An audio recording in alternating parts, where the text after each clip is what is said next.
Мінулі восень і зіма. Для Пятра час гэты праляцеў хутчэй і весялей, чым для Сашы. Ён зноў ездзіў на практыку, самую адказную, пераддыпломную, і ездзіў у цікавае месца, у толькі што вызваленую заходнюю Беларусь, амаль на самую мяжу, дзе будаваўся ладны ўчастак важнай дарогі. Паездка была ганаровая, не ўсіх туды паслалі, толькі траіх самых надзейных і актыўных камсамольцаў. Там усё было незвычайнае. Людзі, якія 20 год пражылі ў няволі, іх расказы аб барацьбе, звычаі і вечарынкі моладзі, якія сябры наведвалі ў вёсках. Сама практыка амаль на ваенным аб'екце, блізкасць мяжы, за якой стаялі немцы. Усё гэта хвалявала маладую цікаўную натуру Пятра, рабіла жыццё разнастайным, багатым на ўражанні. Многа было нечаканых сустрэч, новых захапленняў.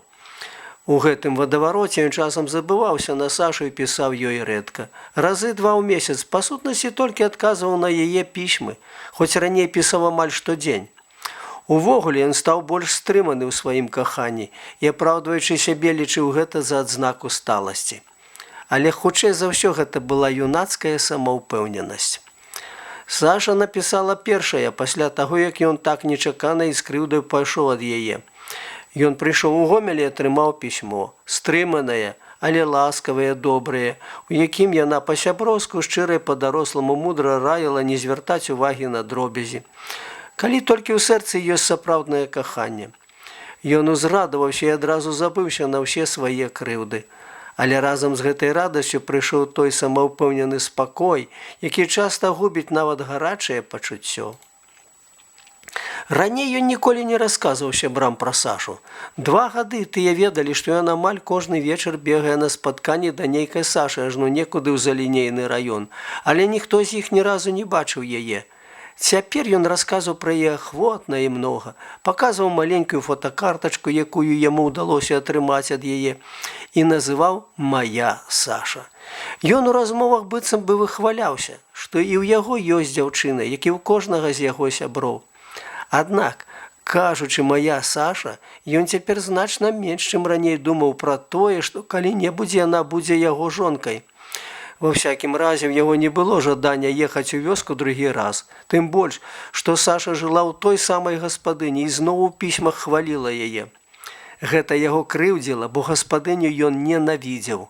Настаўніка, да якога прыраўнаваў, Пятро спамінаў рэдка і нават забыўся імя яго.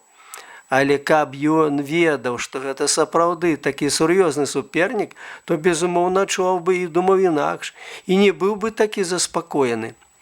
Мы заўсёды кахаем мацней, калі адчуваем, што каханню нашаму нешта пагражае. У Сашы гэтыя месяцы жыццё было больш аднастайнае. Але яна таксама не сумавала. Смутак, занятак гультаёў, а дзяўчына працавала ўдзень, вучылася ўвечары, марачы аб інстытуце.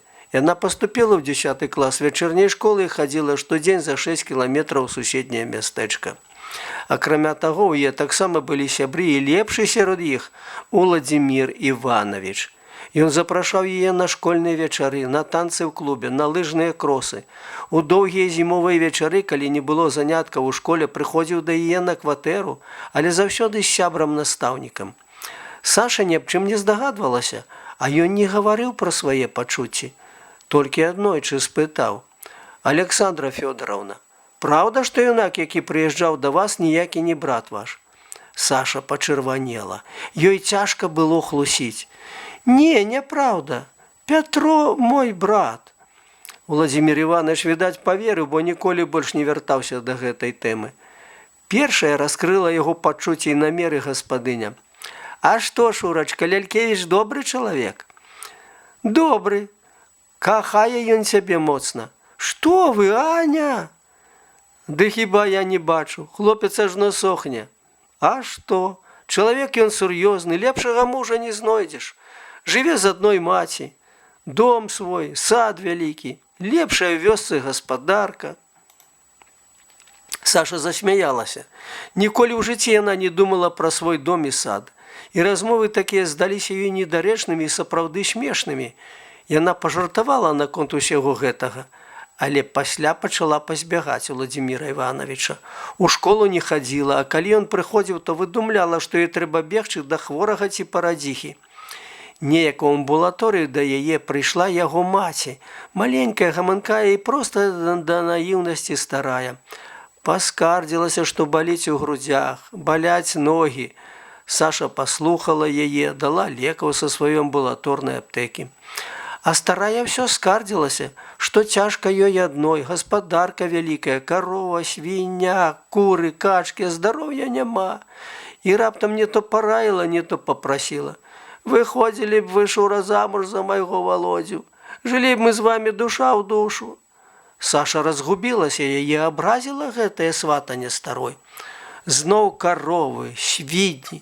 Як гэта агідна! Абурылася яна ў думках, не ведаючы, што адказаць. «Каб выйсці замуж, трэба кахаць чалавека», нарэшце сказала яна простую ісціну. «Ах, божачка!» завохкала старая. «А хіба ж Володя мой не кахае цябе?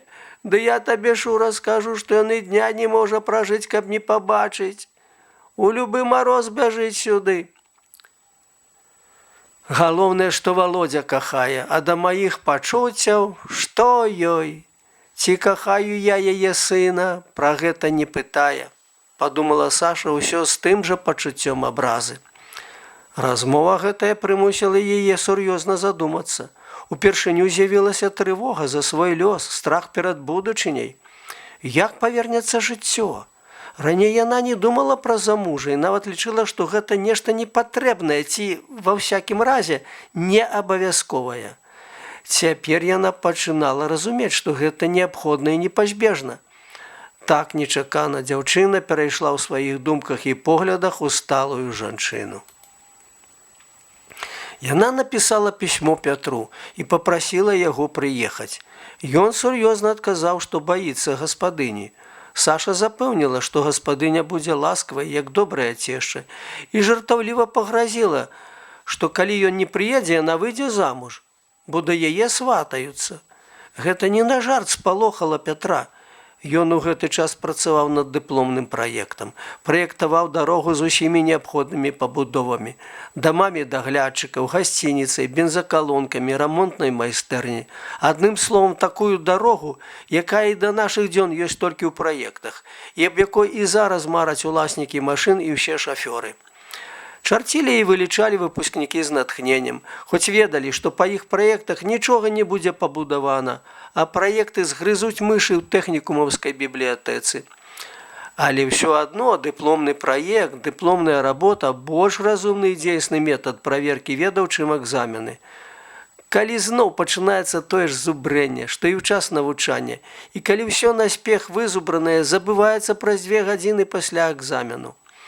Пры дыпломным праекце студэнты ўпершыню самастойна з усёй адказнасцю пачынаюць тварыць, а тварыць без натхнення нельга. Хлопцы праводзілі ў чарцёжнай па 12 гадзін. Пятро ж, калі вырашыў ехаць да Сашы, заставаўся там па 20 гадзін, каб падагнаць праект і выкраіць час на паездку. Ён шкадаваў патраціць лішнюю хвіліну на абед і не хадзіў у сталоўку, купляў булачку, кавалак каўбасы і абедаў у чарцёжнай, адначасова робячы разлікі. Ён заставаўся там да глыбокай ночы і часам тут жа за сталом засынаў. Аб такой вар'яцкай рабоце яго сказалі дырэктару, і той загадаў вартаўніку выганяць усіх і зачыняць чарцёжную ў 9 гадзін вечара. Тады Пятро пачаў прыходзіць у 6 гадзін раніцы, калі чарцёжную адчынялі для ўборкі. Такім чынам ён за колькі дзён зрабіў тое, што планавалася зрабіць за месяц. Напярэдадні 1 мая ён паехаў да Сашы. Ехаў спакойна, без хваляванняў і лішніх думак. Пехатой не пабег ад рэчыцы. Дарога гразкая, цэлую ноч чакаў на прыстані ў халоднай бруднай зале парахода. Потым цярпліва плыў паўдня, любуючыся разлівам Дняпра. А Дняпро цудоўны ў гэты час. Ён разліваецца на многа кіламетраў у шырыню, залівае лугі, лазнякі. Дубы на нізкім левым беразе стаяць паголле ў вадзе, а правы бераг ужо не выглядае такім абрывістым і высокім. Параход ідзе бліжэй да абрыву, і з верхняй палубы відаць вуліцы вёсак. Гразкія, але ажыўленыя і па-вясноваму прыгожыя. І ўсюды дзеці гуляюць у клёка і ў мяча. Саша шчыра ўзрадавалася яго прыезду. Яна, безумоўна, не кінулася цалавацца, а стрымана падала руку, але радасць адбілася ў яе на твары і ў вялікіх блакітных вачах. Яна прыжмурыла іх у вясёлай усмешцы і сказала да гаспадыні: «Ну вось, Аня, зноў прыехаў брат». Яна так сказала слова «брат», што гаспадыня весела засмяялася.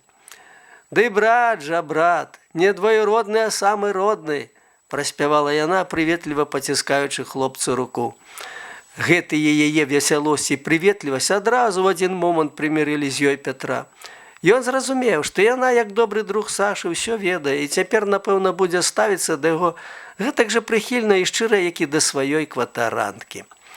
Над вячоркам пайшоў дождж, па-майску цёплы, дробны, але спорны. Той вясновы дождж, што змывае апошні снег у гушчарах і на схілах узгоркаў, бруд на дарогах, і пасля якога трава пачынае расці так, што відаць, як варушыцца на зямлі зляжалае мінулагодняе лісце. У такі дождж, ды яшчэ перад святам, усе сядзяць дома. Дзеці, дарослыя, моладзь займаюцца дробнымі прыемнымі хатнімі справамі ці вядуць лагодныя гутаркі. Без плётак і непрыемнасці, гэткія ж чыстыя і цёплыя, як дождж. Да гаспадыні прыйшлі суседкі, не выходзілі з хаты дзеці. Таму Саша і Пятро, жадаючы, як усе закаханыя быць далей ад людскога вока, схаваліся ў амбулаторыі, у той вялікай і пустой хаце, дзе прыемна пахла вільгаццю лекамі. Дождж шумеў за акном, ласкава і аднатонна барабаніў па шыбах. Змрок, як заўсёды ў хмурны вясновы дзень, хутка запаўняў хату. Шафа з белымі шклянкамі расплылася ў дзіўную здань. У хатах на другім баку вуліцы запальваліся лямпы, і праз сетку дажджу вокны расплываліся ў жоўтыя шырокія кругі. Святла яны не запальвалі. Ім святла не патрэбна было. Сядзелі на канапцы, абняўшыся, і расказвалі пра сваё жыццё за 8 месяцаў, што не бачыліся. Яны быццам баяліся, што нешта ці нехта можа перашкодзіць ім расказаць аб усім, што бачылі, што перадумалі, што адчувалі, і расказвалі таропка, перапыняючы адно аднаго, і зусім нечакана пераходзілі з тэмы на тэму.